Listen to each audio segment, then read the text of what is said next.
એક તરફ કેન્દ્ર અને રાજ્ય સરકાર રાષ્ટ્રભાષા હિન્દીના શિક્ષણને પ્રોત્સાહન આપવાની વાતો કરી રહી છે, ત્યારે બીજી તરફ જામનગરની એકમાત્ર ગ્રાન્ટેડ હિન્દી માધ્યમની શાળા શિશુ વિહાર હિન્દી પ્રાથમિક માધ્યમિક અને ઉચ્ચતર માધ્યમિક સ્કૂલ પર બંધ થવાનું જોખમ તોડાઈ રહ્યું છે। શાળા સંચાલકો અને શિક્ષકોની ભરતી માટે સરકાર દ્વારા મંજૂરી ન મળતા શાળા બંધ કરવાની જાહેરાત સરકારને કરી છે, જેને લઈને વિદ્યાર્થીઓ અને વાલીઓમાં ચિંતાની લાગણી વ્યાપી ગઈ છે।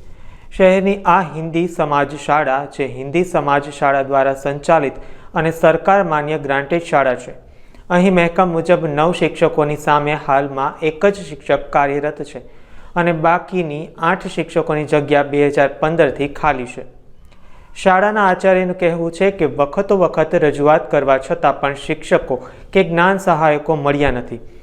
જો જૂન 2024 સુધીમાં નિયમિત શિક્ષકો કે કરાર આધારિત જ્ઞાન સહાયકો ફાળવવામાં નહીં આવે તો આવતા વર્ષ એટલે કે જૂન 2024થી શાળામાં અભ્યાસ કરતા પ્રાથમિક શાળાના તમામ વિદ્યાર્થીઓને એલસી આપી શાળા બંધ કરવાની ફરજ પડશે। માત્ર શિક્ષકોના અભાવે ભણવાવાળા બાળકો તો છે જ શાળામાં 431 બાળકો, અને પ્રવેશ પણ દિવસે દિવસે બાળકોનો વધતો જાય, ગ્રોથ વધતો જાય છે, પણ જે બાળકોની સંખ્યા મુજબ, વર્કલોડ મુજબ જે શિક્ષકો જોઈએ તે શિક્ષકો નથી।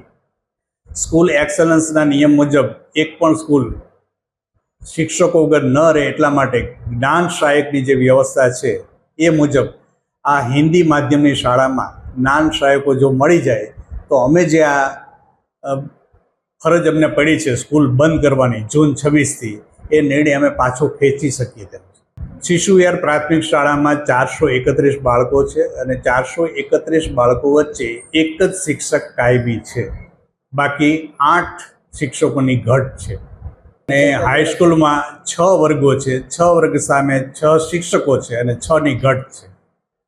પ્રશ્ન માત્ર એટલું જ છે કે જે હિન્દી માધ્યમની સ્કૂલ છે એમાં જ્ઞાન સહાયકો છે ટેટ અને ટાટ હિન્દી માધ્યમમાં પાસ હોય તેવા જ જોઈએ, પણ તેવા શિક્ષકો ન મળતા હોવાથી शिक्षकों ज्ञान सहायक पण हमने મળતા નથી। मेरा नाम हाजरा शाह है। हम लोग यूपी के रहने वाले हैं। यहाँ जामनगर में एक ही स्कूल है, उसमें हमारे बच्चे पढ़ रहे हैं, इसलिए इसमें 1 से लेकर 8 तक एक ही टीचर हैं। इसलिए बच्चों की बराबर पढ़ाई नहीं हो रही है। इसलिए सरकार से ये निवेदन है कि उसमें सभी क्लास के टीचर भेजिए।